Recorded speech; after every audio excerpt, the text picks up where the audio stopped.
আমাদের আজকের আলোচনার বিষয় কর্মধারয় সমাস। আলোচনার শুরুতে একথা বলতে চাই যে আমরা ব্যাসবাক্য নয় বরং সমস্ত পদ দেখে কর্মধারয় সমাস নির্ণয়ের চেষ্টা করব। সমস্ত পদে কি থাকলে কি না থাকলে কর্মধারয় সমাস বলবো সেটি জানার চেষ্টা করব। কর্মধারয় সমাস 5 প্রকার: সাধারণ কর্মধারয় সমাস, মধ্য পদলোপী কর্মধারয় সমাস, উপমান কর্মধারয়, উপমিত কর্মধারয় আর রূপক কর্মধারয়। প্রথমে আমরা সাধারণ কর্মধারয় সমাসটি চেনার চেষ্টা করি।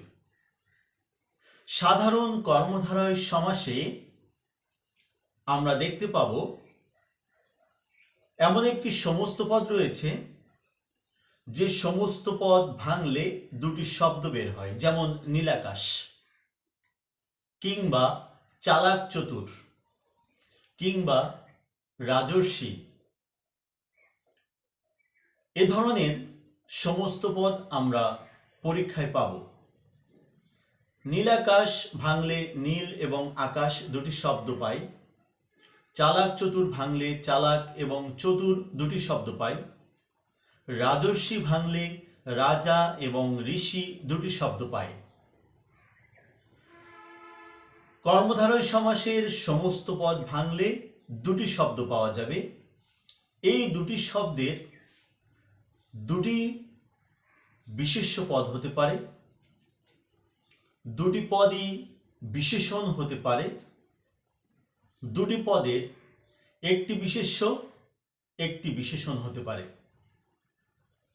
কর্মধারয় সমাসের যে সমস্ত পদ আমরা পরীক্ষায় পাব সেটি ভাঙলে দুটি শব্দ পাওয়া যায়। এই দুটি শব্দ বিশেষ্য হতে পারে, এই দুটি শব্দ বিশেষণ হতে পারে, এই দুটি শব্দের একটি বিশেষ্য একটি বিশেষণ হতে পারে। নীলাকাশ, আকাশ শব্দটি বিশেষ্য, নীল শব্দটি আকাশের বিশেষণ। চালাক চতুর দুটি বিশেষণ। রাজর্ষি, রাজা এবং ঋষি দুটি বিশেষণ। আবার কেউ যদি কারো নাম রাখে রাজা, কারো নাম রাখে ঋষি, সেক্ষেত্রে এই শব্দ বিশেষ্য হয়ে যায়। ফলে কর্মধারয় সমাসের সমস্ত পদে বিশেষ্য এবং বিশেষণ ছাড়া আর কিছুই পাওয়া যাবে না। নীলাকাশ, নীল যে আকাশ, চালাক চতুর, যে চালাক সে চতুর, রাজর্ষি, যিনি রাজা তিনি ঋষি। এভাবে এর ব্যাসবাক্যগুলো হচ্ছে। ব্যাসবাক্য আমাদের উদ্দেশ্য না, আমাদের উদ্দেশ্য হচ্ছে শব্দটি দেখে বা সমস্ত পদটি দেখে কিভাবে এটি কর্মধারয় সমাস সেটি নির্ণয় করার চেষ্টা করা। সাধারণ কর্মধারয় সমাসে আমরা আরও কয়েকটি শব্দাংশ পাব যেটি দেখে চেনা যাবে এটি সাধারণ কর্মধারয় সমাস। যেমন মহানবী একটি শব্দ, এখানে মহা শব্দটি রয়েছে। মহাজ্ঞান একটি শব্দ, এখানে মহা শব্দটি রয়েছে। মহারাজ, মহা এবং রাজ শব্দটি রয়েছে। কদাকার বা কদাচার, এখানে কদ শব্দটি রয়েছে। সাধারণ কর্মধারয় সমাসে সাধারণত মহা, রাজ, কদ এ ধরনের শব্দ বা শব্দাংশ থাকে। মহা শব্দটি সমস্ত পদে পেলেই আমরা বুঝতে পারবো যে এটি কর্মধারয় সমাস। সমস্ত পদে মহা শব্দটি থাকলে ব্যাসবাক্যে মহান হয়। ব্যক্তির বেলায় মহান, বিষয়ের বেলায় মহৎ। মহানবী একজন ব্যক্তি, তাই এর ব্যাসবাক্য করার সময় মহান যে নবী হবে। মহাজ্ঞান এটি একটি বিষয়, তাই এর ব্যাসবাক্যের সময় মহৎ যে জ্ঞান এটি হবে। অর্থাৎ ব্যক্তির বেলায় মহা থাকলে মহান, বিষয়ের বেলায় মহা থাকলে মহৎ। সমস্ত পদে রাজ থাকলে ব্যাসবাক্যে রাজা হবে। মহারাজ, রাজা যেহেতু একজন ব্যক্তি তাই মহান, আর রাজ থাকলে রাজা, মহান যে রাজা। সমস্ত পদে কদ থাকলে কদ, সমস্ত পদে যদি কদ থাকে ব্যাসবাক্যে কু হবে। কদাকার, কু যে আকার, কদাচার, কু যে আচার। এভাবে সমস্ত পদে কদ থাকলে ব্যাসবাক্যে কু হবে। সমস্ত পদে মহা থাকলে ব্যক্তির বেলায় মহান, সমস্ত পদে মহা থাকলে বিষয়ের বেলায় মহৎ, সমস্ত পদে রাজ থাকলে ব্যাসবাক্যে রাজা, সমস্ত পদে কদ থাকলে ব্যাসবাক্যে কু হবে। তাহলে সাধারণ কর্মধারয় সমাস আমরা চিনতে পারব সমস্ত পদ দেখে। কর্মধারয় সমাসের সমস্ত পদ ভাঙলে বিশেষ্য এবং বিশেষণ ছাড়া আর কিছুই পাব না আমরা।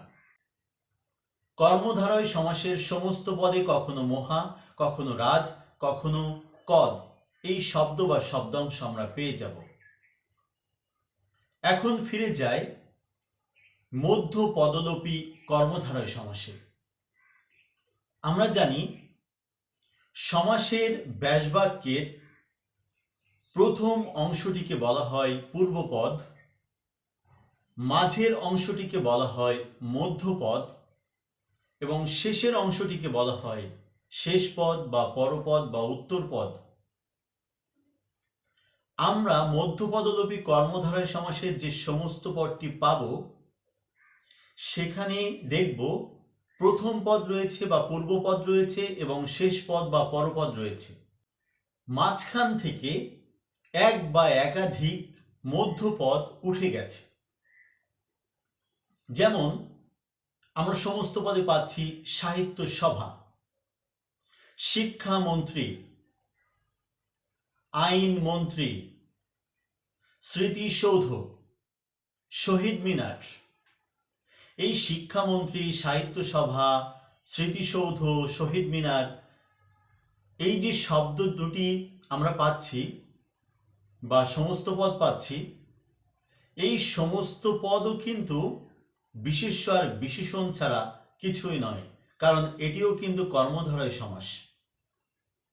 তবে এর মাঝখান থেকে এক বা একাধিক মধ্যপদ উঠে গেছে। এর মাঝখান থেকে এক বা একাধিক মধ্যপদ উঠে যাওয়ার কারণে একে বলা হচ্ছে মধ্যপদলোপী কর্মধারয়। মধ্যপদ লোপী মানে হচ্ছে মাঝখানের পদ লোপ পাবে, বিলুপ্ত হবে বা উঠে যাবে। এখন এর মাঝখান থেকে কোন পদ উঠে গেল? সাহিত্য সভা, সাহিত্য বিষয়ক সভা। আসলে এটি ছিল সাহিত্য বিষয়ক সভা। মাঝখান থেকে বিষয়ক শব্দটি উঠে যাওয়ার কারণে সমস্ত পদে আমরা পূর্বপদ আর পরপদ এই দুটিকে দেখছি।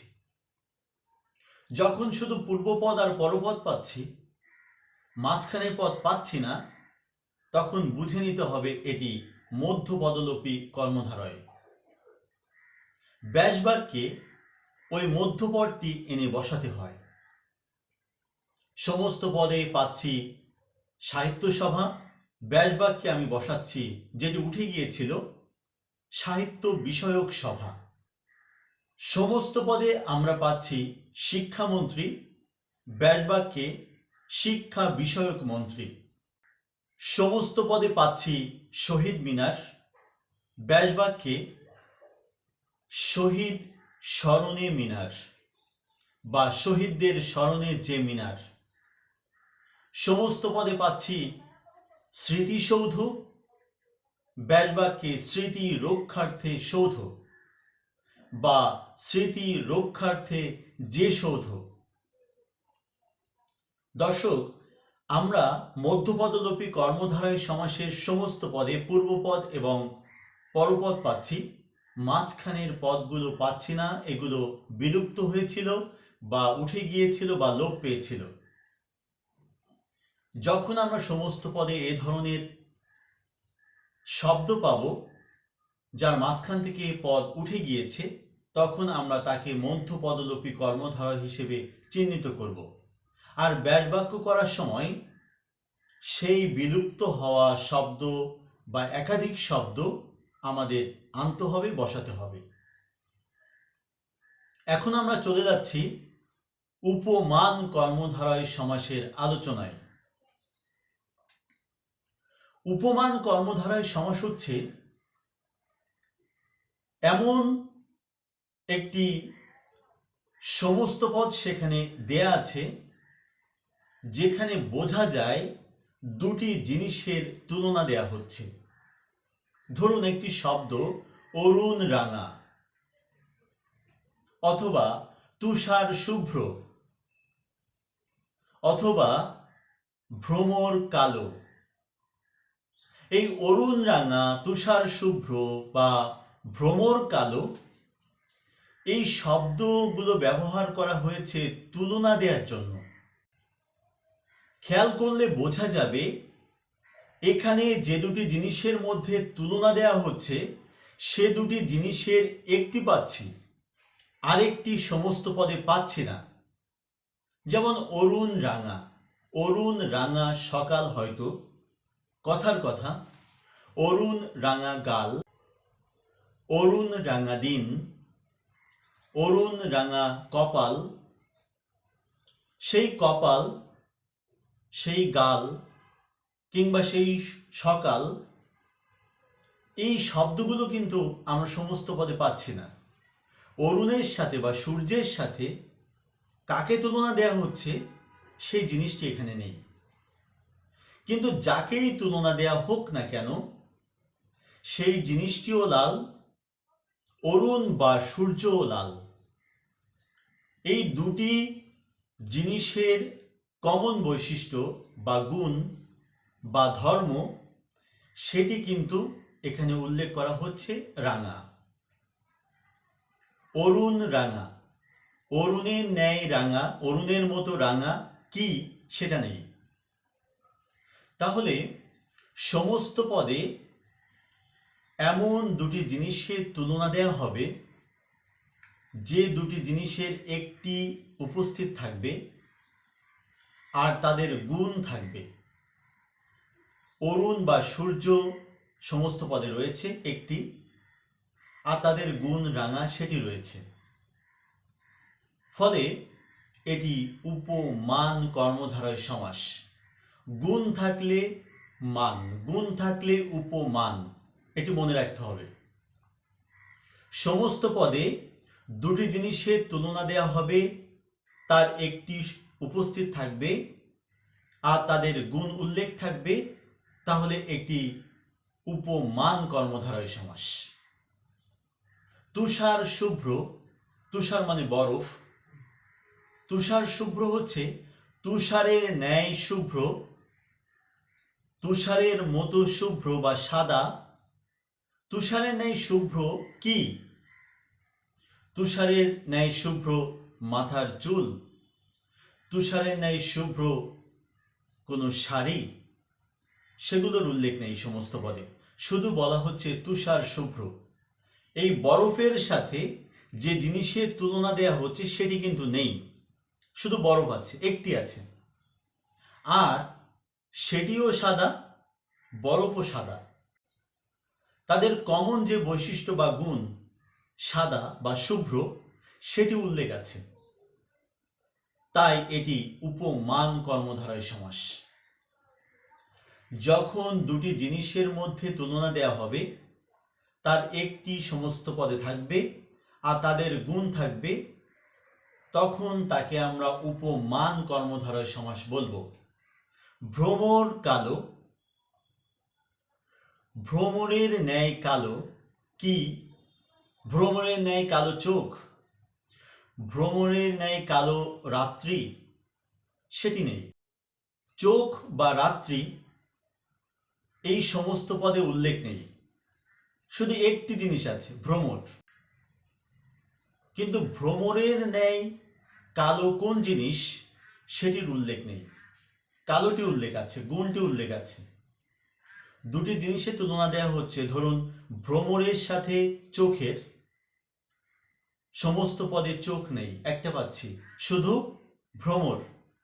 আর চোখও কালো, ভ্রমরও কালো, এই কালোটি পাচ্ছি, এদের গুণটি পাচ্ছি। তাহলে এটি উপমান কর্মধারয় সমাস।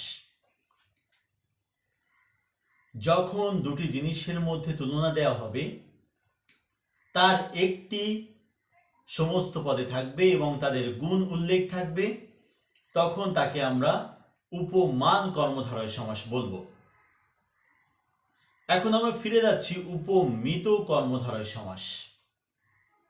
যদি কেউ উপমান কর্মধারয় সমাস বুঝে থাকেন, তাহলে উপমিত কর্মধারয় সমাস বোঝাটা আরো সহজ হবে।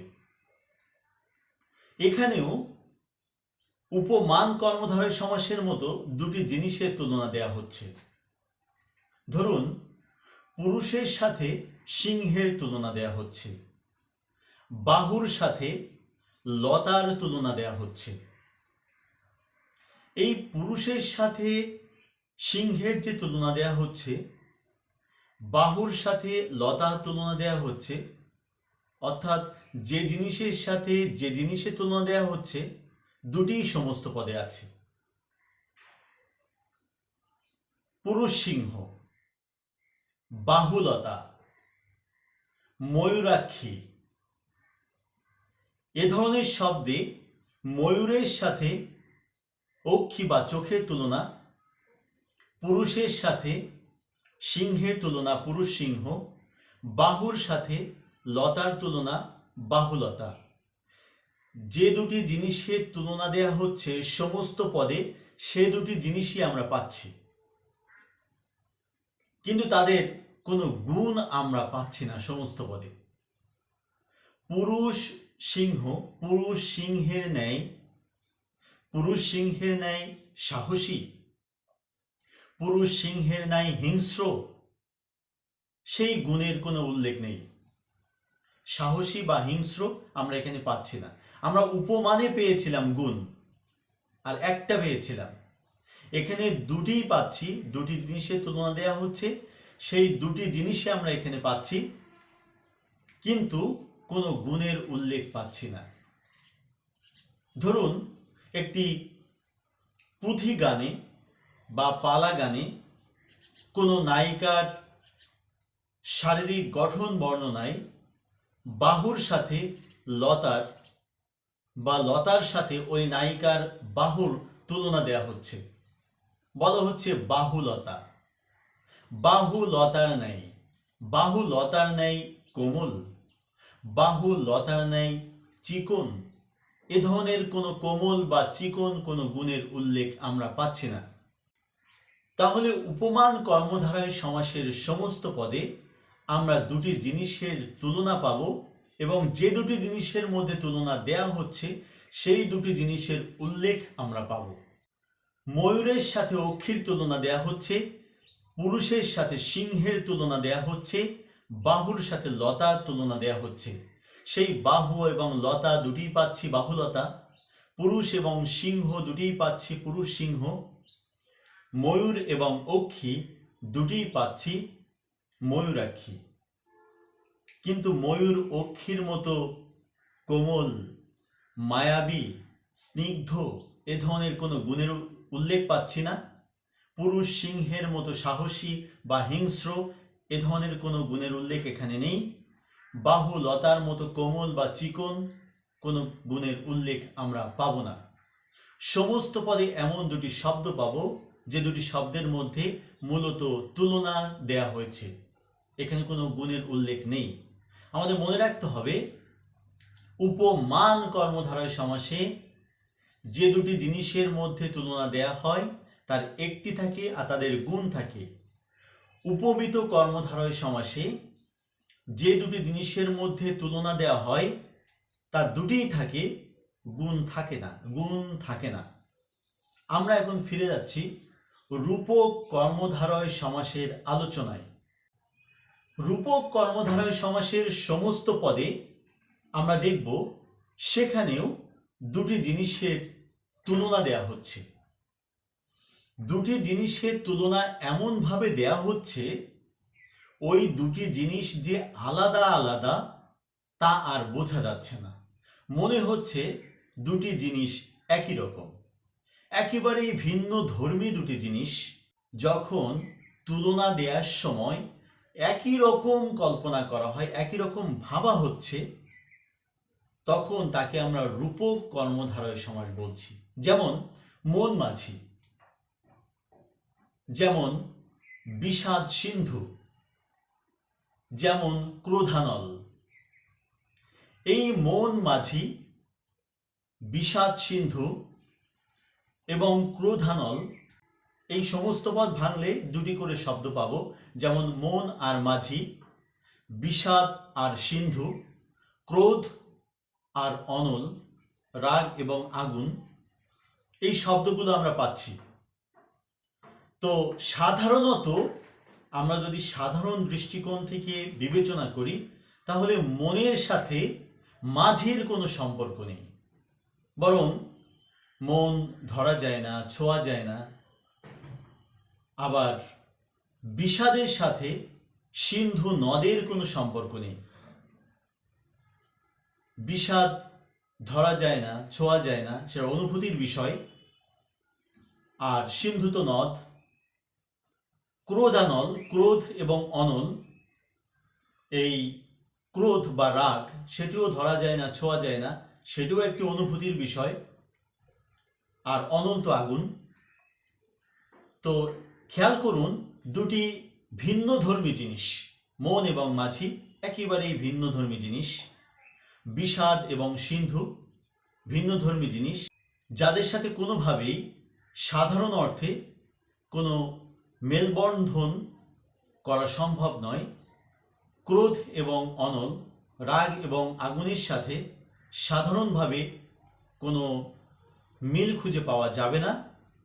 তবে বিশেষ কোনো কারণে, বিশেষ কোনো মুহূর্তের জন্য, বিশেষ অর্থে দুটির সাথে তুলনা দেওয়ার সময় যখন একই রকম কল্পনা করা হচ্ছে। যেমন মনের কাজ কি? মনের কাজ হচ্ছে আপনাকে পরিচালনা করা। আপনার জীবন নদীর খেয়া পারাপারের জন্য মন। যদি জীবনটাকে নদী কল্পনা করা হয়, সেই নদী পারাপারের দায়িত্ব থাকে মনের, মস্তিষ্ক, মাইন্ড। অনেকের ধারণা এই মন বুকে থাকে, আসলে মন মাথায় থাকে। তো হৃদয় এবং মন এই দুটি জিনিস আমরা একাকার করে ফেলি। একটি হচ্ছে হার্ট আর একটি হচ্ছে মাইন্ড। একটি হচ্ছে হৃদয় আর একটি মন। মন এই জীবন খেয়ার মাঝি, আর মাঝির কাজও পারাপার করা। মনও উদাস, মাঝিও উদাস। ঠিক সেরকম বিশেষ অর্থে যখন মন এবং মাঝিকে একই রকম কল্পনা করা হচ্ছে তখন আমরা বলছি মন মাঝি। তাই হয়তো কবি লিখেছেন যে মন মাঝি খবরদার আমার তরি যেন ভেড়ে না, এ ধরনের গান রচিত হয়েছে।